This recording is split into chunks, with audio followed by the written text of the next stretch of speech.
That's a big box. What is it? Wow, nice wrapping skills.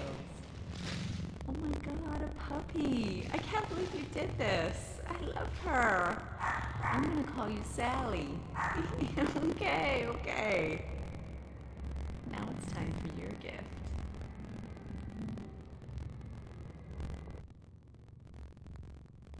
Look how clever our little girl is. I'm not sure exactly what's going on here, but she can already draw better than I can. She takes after her daddy. Can you believe it, Gary? It's not just the two of us anymore. Our family's growing. That 12-hour labor totally worth it. Little Maggie. Love at first sight does exist, and this is the second time I've experienced it. I'm so happy, honey.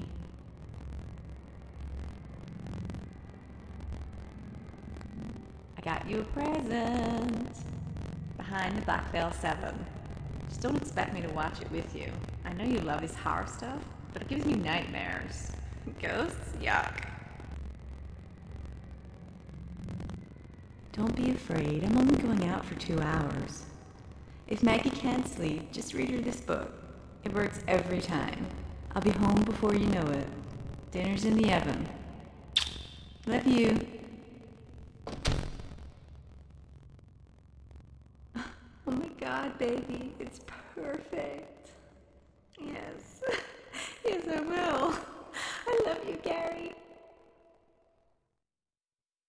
Do you, Sarah Angel Edge, take Gary Ryan Powell to be your lawfully wedded husband? To have and to hold from this day forward, for better, for worse, for richer, for poorer, in sickness and in health, until death do you part? I do. You're my heart and soul. Love, Sarah.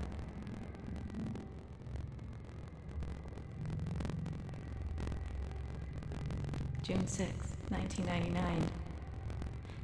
My hands are shaking as I write this. Maggie's gone. Michael's gone. And Gary's gone too. At least the man I love is. It's just me and the monster living inside Gary. And the beatings are getting worse and I'm running out of excuses. I'm so tired. The lady next door came over yesterday. She must have heard something. She urged me to call the police, but I just can't do it. I love Gary so much. He's never gotten over Michael leaving us, and he blames me. And maybe it is my fault. All he does is drink, locked in that basement day and night reading those weird books. He's so unhinged now. What do I do? I can't abandon him. I know Gary's in there somewhere and I'll be right here when he surfaces again. But this is so hard. I have to stay strong for him.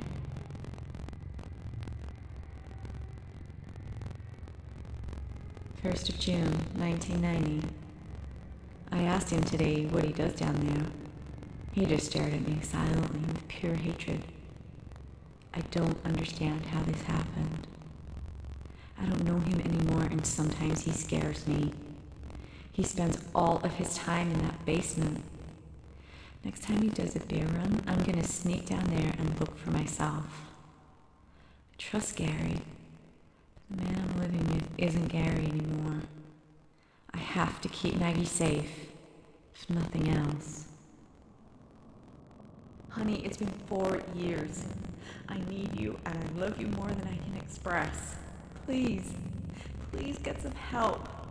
They have a clinic, and no, please listen. Don't get angry. No, please. I'm not the one with problems. I just need to numb the pain. It's the only thing I can do to not feel. Who the fuck are you? All you do is drink. You're a monster. Can't live like this anymore. June 6, 1986. I can't believe he's gone. 6 months. His little body was so cold. He never even had a chance. And I miss him so much. And Gary hasn't spoken to me since it happened. I think he blames me. And maybe he's right. I was here with Michael. And now he's gone. Oh my God, I can't believe this. How could you take him from me? The police questioned me for 7 hours yesterday. And how is a grieving mother supposed to survive an interrogation? Maggie's only 6 and doesn't understand what's going on. And I need to stay strong for her. Gary's been drinking, so I'm on my own. Oh, please, make this stop. I just found him like this in his room. I was sleeping, and I heard him bang. He's not breathing, he's not breathing.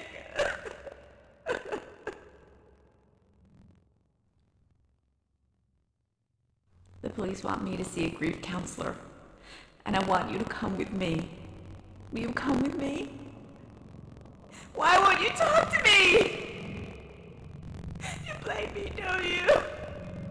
I can't do this alone.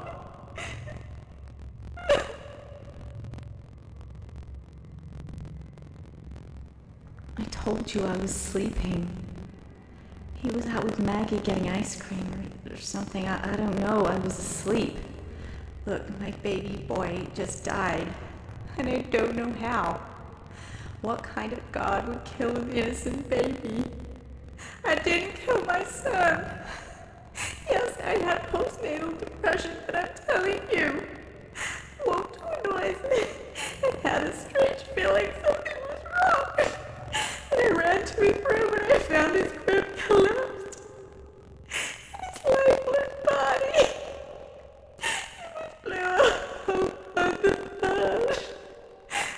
My baby boy.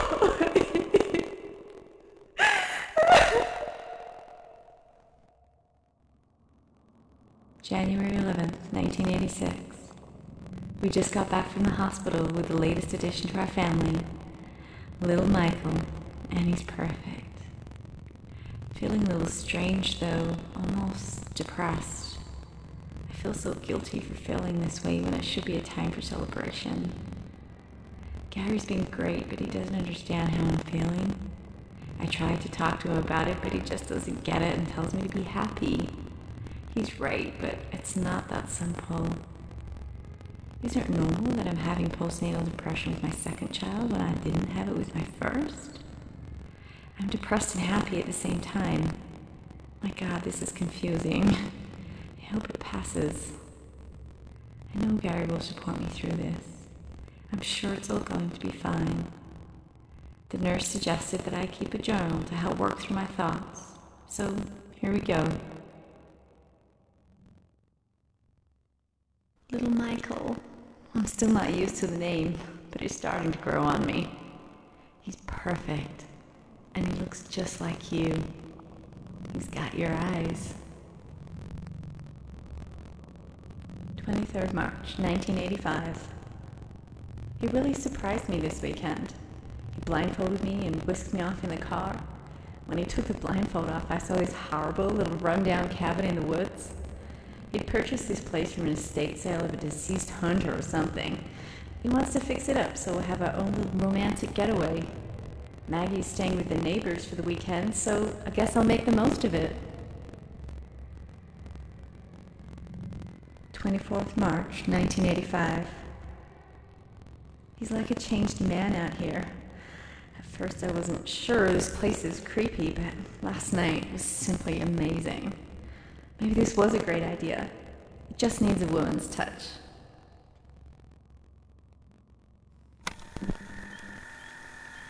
March 1985.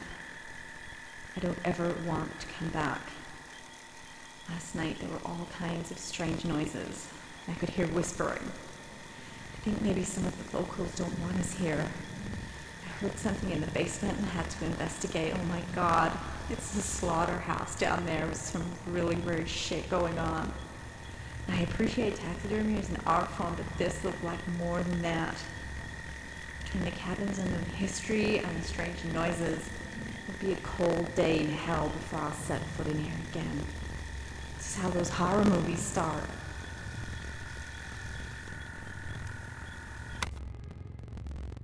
It's bad luck to see the bride before the wedding. Get out of here, you. Wait a minute. Come here, you. Now go. We're gonna be late to the altar.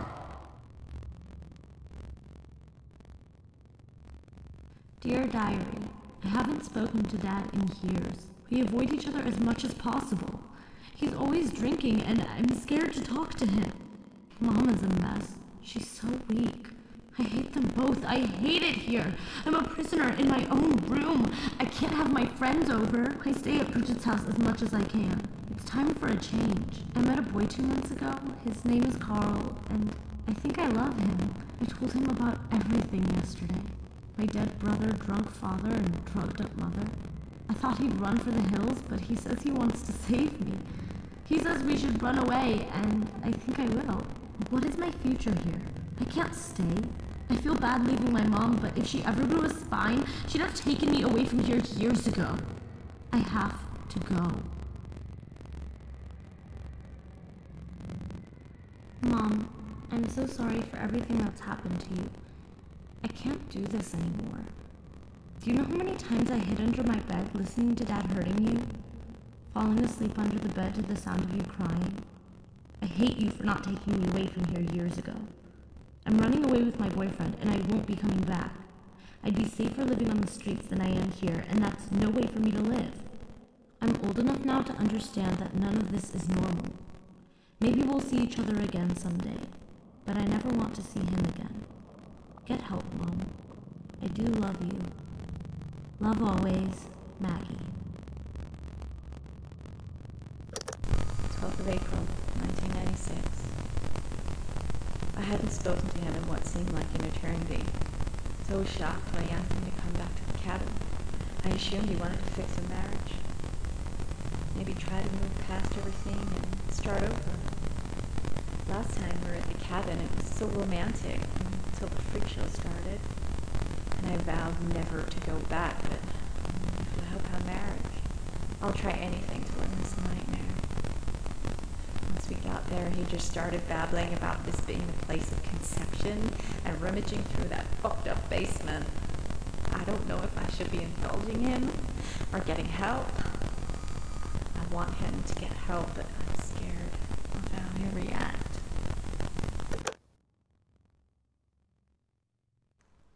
June 6, 1996. Gary's gone totally insane. Since Michael. And he terrifies me. He terrifies Maggie too. And I should have left with Maggie years ago. But I love him. And I can't just leave him like this.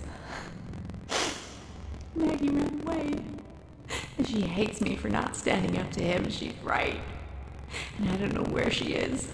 But now I'm all alone. And I wish my little girl would come home. I wish my Gary would come home. Instead, I'm stuck here with that drunk monster.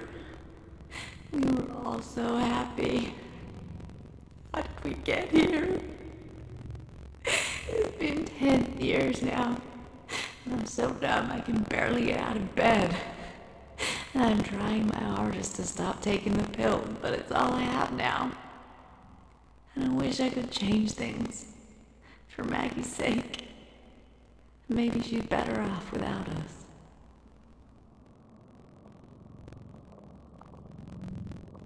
June 6, 1999. I'm in hell, and he's on his way there. I'm so weak, I can't even look at my own face in the mirror. The last time I did, I saw a twisted husk smiling back at me. I feel like his madness is rubbing off on me. So afraid of him that I slept under the bed last night. This needs to end, one way or another. going to get us both some help tomorrow. I need to sort my life out and find Maggie. I haven't seen her in 3 years. I just hope it's not too late. Should have done this 13 years ago when it mattered most. I've done so much wrong. I lost my faith when Michael died, but it's time to repent for all my sins. At least in the end, I can be with my baby boy again.